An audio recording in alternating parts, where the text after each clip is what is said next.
fashion should have more buttery. But why don't we see it on the street? Darling, it depends on what street you're walking on and going down and at what time of day. Let's talk about Andre Leon Talley.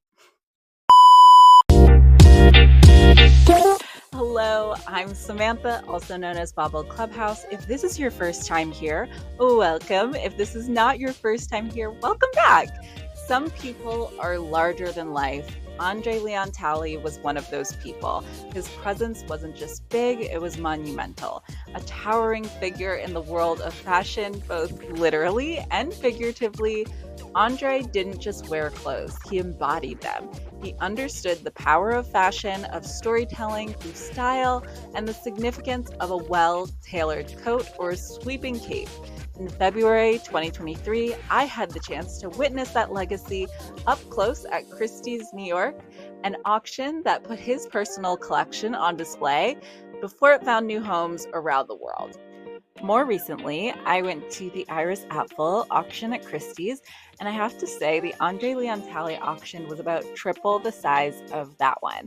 But before we dive into the details of the auction, let's rewind a little. Back in the 2010s, I was an intern at Donna Karan, completely green, just trying to soak up everything I could. I was at my very first New York runway show. The energy was electric. The models were rushing by. There were hordes of people dressed in black, cameras flashing, and then everything stopped. Security guards stormed the room, parting the crowd like the Red Sea, and they just shouted, "Make way!" And that's when I saw them, the holy trinity of fashion. Anna Wintour, Grace Coddington, Andre Leon Talley, all walking in a single file line. I swear they floated into the room. It was like my dreams leapt off of the pages of Vogue and into my reality. I actually think I have a blurry photo from my old BlackBerry phone, and if I find it, I will insert that here. Andre was draped in one of his signature kaftans. He was larger than life, and yet somehow his presence was warm, magnetic, and otherworldly. That moment never left me, and I've been in awe, absolute awe of him ever since. To understand Andre, though, you have to understand where he came from. Born in 1948, he was raised by his grandmother, a woman who instilled in him an early appreciation for style and elegance. After earning his master's degree in French studies from Brown University, Andre set his sights on the fashion world, starting at Interview magazine under Andy Warhol before working his way up to Vogue, where he became the first Black creative director in 1988. He wasn't just a fashion journalist. He was a curator of culture, a historian of style, and a force that opened doors for so many Black creatives, like myself, who came after him. Walking through Christie's in 2023 and seeing his collection in person felt like stepping inside of his world. It was more than just clothing. It was a testament to his taste, his influence, his lifestyle, and Christie's did a beautiful job of showcasing his collection to the serious buyers while at the same time honoring his legacy for us fans. Now, let's talk about some of my favorite pieces from that auction. First up, a bejeweled NAACP t-shirt, because of course Andre would elevate a simple tee into something regal. There has been a lot of Birkin talk in the industry lately, and I loved seeing his well-loved Birkin. It was stamped with his initials. You can tell that he actually used this bag on a daily basis and carried it through all of his adventures. It wasn't just a status symbol to him, it was lived in. And I think that's where the Birkin bag really thrives, but that might be another video altogether.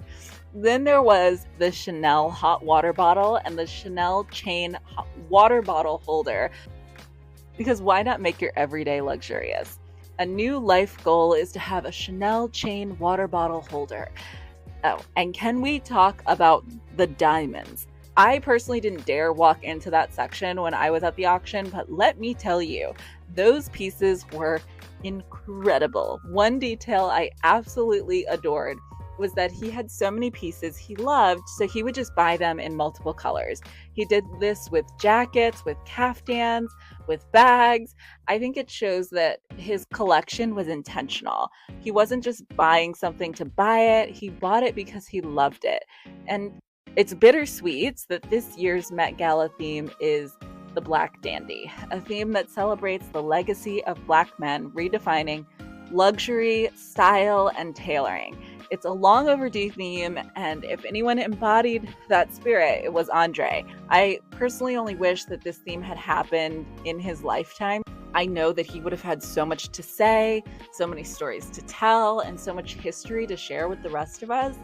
And I hope that he gets honored in this show. Maybe some of the pieces from this auction will actually end up being included in the exhibit itself. So fingers crossed for that being a possibility. Style is not about looking good. It's about being bold, about having the courage to be oneself. His presence in fashion wasn't just about luxury or exclusivity, it was about breaking barriers, amplifying voices, and making space for the next generation. So as the Met Gala approaches and as we celebrate the Black Dandy, let's take a moment to honor the trailblazer, the absolute icon that was Andre Leon Talley. Thank you so much for staying to this point in the video. If you liked what you heard today, don't forget to like, comment, and subscribe. It really does mean so much to the channel and to me.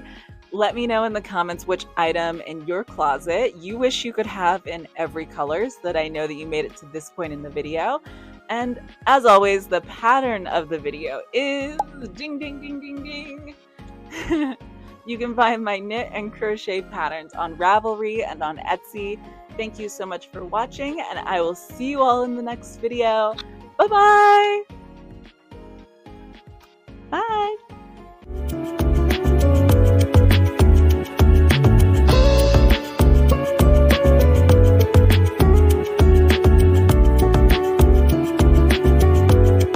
Why are you being so low-key?